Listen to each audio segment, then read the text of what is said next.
书记王莲芳的斗争史。有了儿子，王莲芳的内心松动多了。施桂芳他是不会再碰他的了，攒下来的力气都给了有亲家的。要是细说起来，王莲芳在外面弄女人的历史复杂而又漫长。第一次是在施桂芳怀上玉米的时候，老婆怀孕对男人来说的确是一件伤脑筋的事。施桂芳刚刚嫁过来的那几十天，两个人都相当的贪，满脑子都是熄灯上床。可是问题立即来了，第2个月，桂芳居然不来红了。怎么说好景不长久的呢？桂芳自豪得很，她平躺在床上，2只手护着肚子，拿自己特别的当人，说我这是做上喜，就是的，我知道的，我肯定是做上喜，就是的。自豪归自豪，施桂芳并没有忘记给王莲芳颁布戒严令。施桂芳说，从今天起我们不了。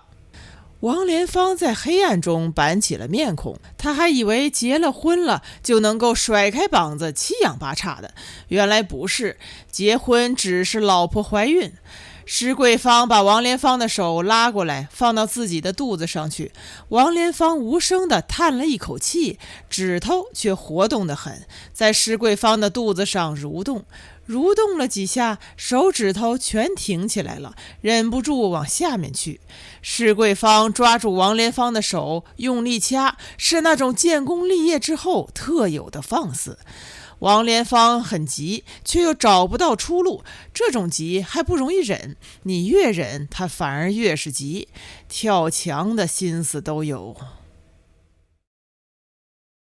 王莲芳忍了10来天，他再也没有料到自己会有胆量做那样的事。他在大队部居然把女会计摁在了地上，扒开来睡了。王莲芳睡他的时候肯定急红了眼了，浑身都绷着力气，脑子里却一片空。相关的细节还是事后回忆起来的。王莲芳拿起了《红旗》杂志，开始回忆。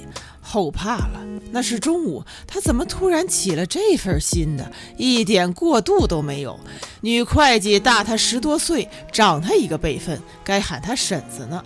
女会计从地上爬起来，用毡布擦了擦自己，裤子提上来系好，捋了捋头发，前前后后掸了掸，把毡布锁进了柜子，出去了。他的不动声色太没深没浅了，王莲芳怕的是出人命，一出人命，他这个全公社最年轻的支书肯定当不成了。那天晚上，王莲芳在村子里转到11点钟，睁大了眼睛四处看，竖起了耳朵四处听。第2天，他一大早就到大队部去了，把所有的屋梁都看了一遍，没有尸体挂在上面，还是不放心。大队部陆续来了一些人，到了9点多钟，女会计进门了，一进门客客气气的，眼皮并不红肿。王莲芳的心到了这个时候才算放下了，发了一圈香烟，开始了说笑。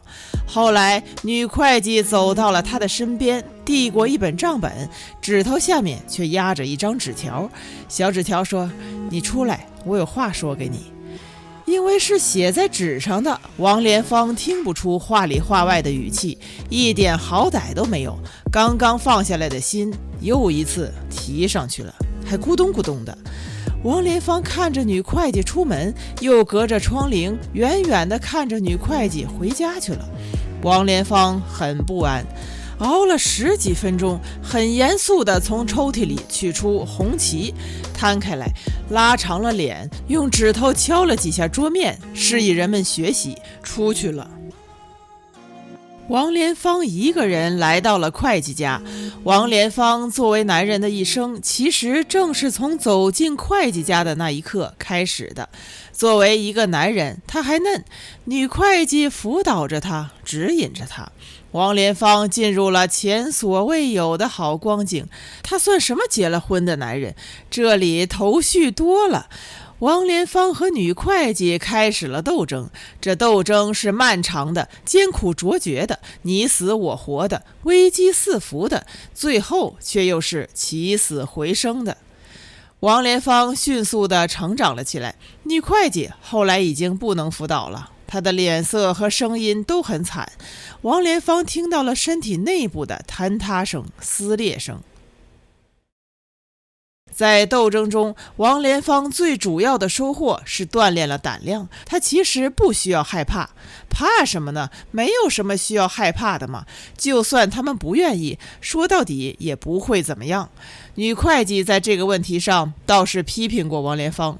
女会计说：“不要一上来就拉女人的裤子，就好像人家真的不肯了。”女会计晃动着王莲芳裆里的东西，看着他，批评他，说：“你呀，你是谁呀？就算不肯，打狗也要看主人呐，不看僧面，看佛面呐。”长期和复杂的斗争，不只是让王莲芳有了收获，还让王莲芳看到了意义。王莲芳到底不同于一般的人，是懂得意义和善于挖掘意义的。王莲芳不仅要做播种机，还要做宣传队，她要让村里的女人们知道，上床之后连自己都冒进，可见所有的新郎官都冒进了。他们不懂得斗争的深入性和持久性，不懂得所有的斗争都必须进行到底。要是没有王莲芳，那些婆娘们这一辈子都要蒙在鼓里。关于王莲芳的斗争史，这里头还有一个外部因素不能不涉及。10几年来，王莲芳的老婆施桂芳一直在怀孕，她一怀孕，王莲芳只能不了。施桂芳动不动就要站在一棵树的下面，一手扶着树干，一手捂着腹部，把她不知好歹的干呕声传遍了全村。施桂芳10几年都这样，王莲芳听都听烦了。施桂芳呕得很丑，她干呕的声音是那样的空洞，没有观点，没有立场，咋咋呼呼，肆无忌惮，每一次都那样，所以有了八股腔。